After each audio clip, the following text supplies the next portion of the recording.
حضرت عمر दिन को तख्त हुकूमत पे बैठते थे और उनका तख्त को सोने जबरजद का नहीं था, मस्जिद नबवी की चटाई थी और सारा दिन वहां बैठ के लोगों की बातें सुनते। और जब रात के अंधेरे गहरे होते उमर भेष बदल के मदीने की गलियों का गश्त करते। कहा तुम्हारे घर से धुआं निकल रहा है और बच्चे रो रहे हैं, उनको खाना क्यों नहीं देती? कहने लगी उमर की जान को रो रही। उमर के पांव तले से जमीन निकल गई। कहा क्या हुआ?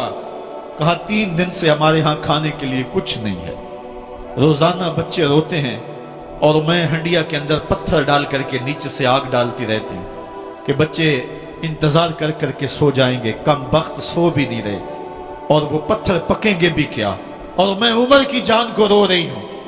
हजरत उमर का कलेजा दहलने लगा। फौरन पलटे वापस बैतुल माल में आए, घी का एक कनस्तर लिया, आटे की बोरी ली, मिर्च मसाला जात बहुत कुछ उठाया, अपने कंधे पे रखा, बोरी अपनी कमर पे ला दी। उमर बैतुल माल से निकले तो आपके खादम असलम ने देख लिया, आगे बढ़ा, कहा मेरे आका मैं उठाता हूं। उमर की आंखों में आंसू है। कहा असलम कयामत के दिन मेरा बोझ उठा लोगे? कहा कयामत के दिन तो अपना अपना बोझ उठाना पड़ेगा। कहा उमर को आज अपना ही उठाने दो। हजरत उमर वो घी का कनस्तर और वो आटे की बोरी सर पे उठाए हैं और उस खातून के घर जाते हैं और दस्तक देते हैं। वो जब देखती है उसकी जान में जान आ जाती है। कहा जल्दी जल्दी आटा गूंदो, और उमर सब्जी काटने लग जाते हैं। हजरत उमर रदी अल्लाह ताला अन्हो सब्जी तैयार कर देते, उधर आटा गूंद जाता है और फिर ऊपर चूल्हा रखा जाता है, चूल्हे के अंदर आग रखी जाती है, वो खाना पकाने लगती है, आग बुझती है। तारीख ने लिखा है आग बुझने लगती है, उमर झुक करके फूंके मारता है, उमर झुक झुक के फूंके मारता है। खाना पक गया और बच्चों के सामने खाना रख दिया, बच्चे खा रहे हैं। अब बच्चे रो रो के निढाल हो चुके थे। हजरत उमर अपने हाथों को और अपने घुटनों को और अपने पांव को जमीन पे लगा के, जिस तरह बकरी का बच्चा चलता है वेड़े के अंदर, कभी इधर चलते हैं कभी इधर चलते हैं, ताकि बच्चे मुझे देख के खुश हों और दिल में कहते उमर जितना रुलाया है अब इतना हंसाना भी पड़ेगा।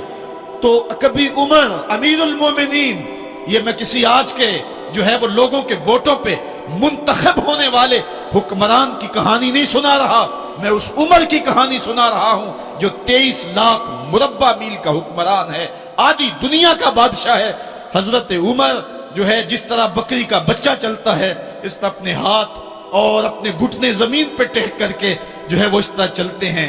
बच्चे उमर को देख के मुस्कुराते हैं। जब बच्चे मुस्कुराने लगे तो हजरत उमर ने उस खातून से कहा बुढ़िया उमर को माफ कर दे। उसने कहा तू इतनी हमदर्दी क्यों करता है?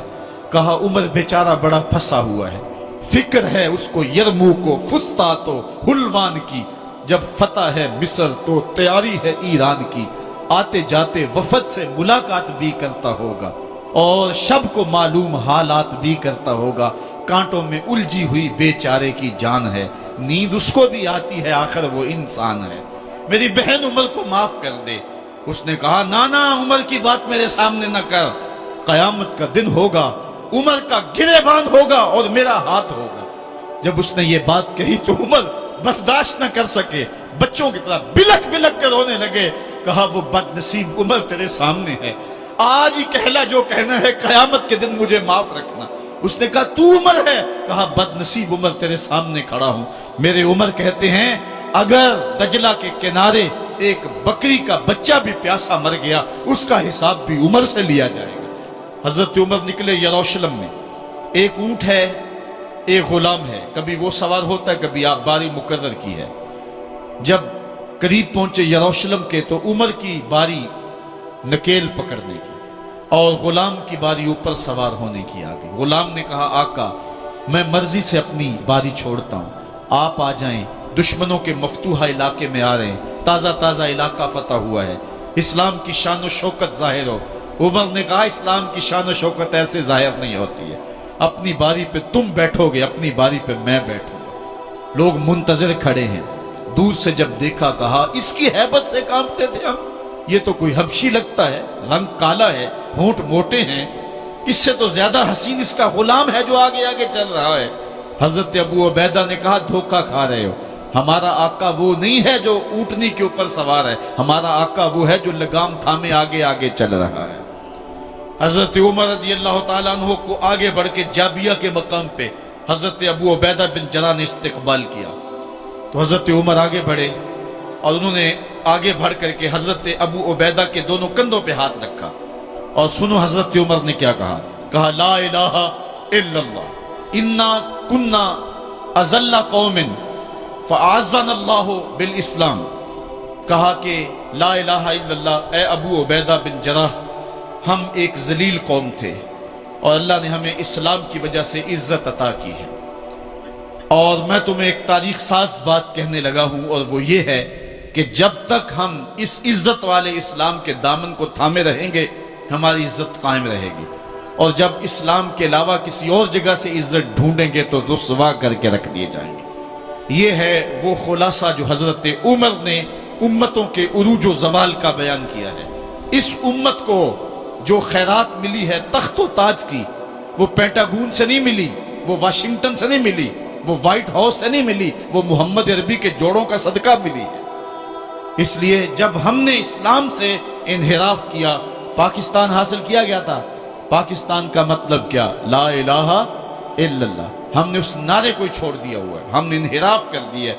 آج ہماری نظریں مغرب کی طرف لگی ہے کہ تخت و تاج اس سے نصیب ہوتے ہیں، اور دنیا کے اوپر ہم رسوا ہو کے رہ گئے۔ ہماری پستی، ہماری زبوحالی، ہماری ذلت کا سبب یہ ہے کہ جس جگہ سے ہمیں عزت ملی تھی ہم نے وہ مرکز ہی چھوڑ دیا ہے۔ اس مرکز حیات کو، اس مرکز زندگی کو، اس مرکز عزت کو ہم نے چھوڑ دیا ہے، اور دنیا کے اوپر ہم رسوا ہو رہے ہیں۔ انہی حضرت عمر کی کہانی ہے۔ وادی تہامہ سے گزر رہے تھے کہ بچوں کی طرح بلک بلک کے رونے لگے۔ کہا عمر جوان آدمی ہو اور بچوں کی طرح بلک کے رو رہے ہو؟ کہا تم نہیں جانتے، مجھے بچپن کی کہانی یاد آ گئی۔ کہا کیا کہانی ہے؟ کہا یہی عرض تہامہ تھی، میرے باپ خطاب نے مجھے 5 اونٹ دیے تھے، کہا انہیں لائن میں کھڑا کرو سیدھا۔ میں آگے والا سیدھا کرتا تھا، پیچھے والا ٹیڑھا ہو جاتا، پیچھے والا سیدھا کرتا، آگے والا ٹیڑھا ہو جاتا۔ میرے باپ خطاب نے مجھے بڑا مارا۔ کہا ایک عرب کے بیٹے ہو کہ تم سے 5 اونٹ لائن میں کھڑے نہیں ہوتے؟ کہا ایک زمانہ عمر پہ وہ تھا کہ اس سے 5 اونٹ لائن میں کھڑے نہیں ہوتے تھے، اور آج شرق سے لے کر غرب تک 23 لاکھ مربع میل کی حکمرانی، اور انسان بھی لائن میں کھڑے ہیں۔ یہ محمد عربی کے جوڑوں کا صدقہ نہیں ہے تو اور کیا ہے؟ عمر سے تو 5 اونٹ لائن میں کھڑے نہیں ہوتے تھے۔ تو یہ عزتیں، یہ تخت و تاج، یہ حکومتیں ہمیں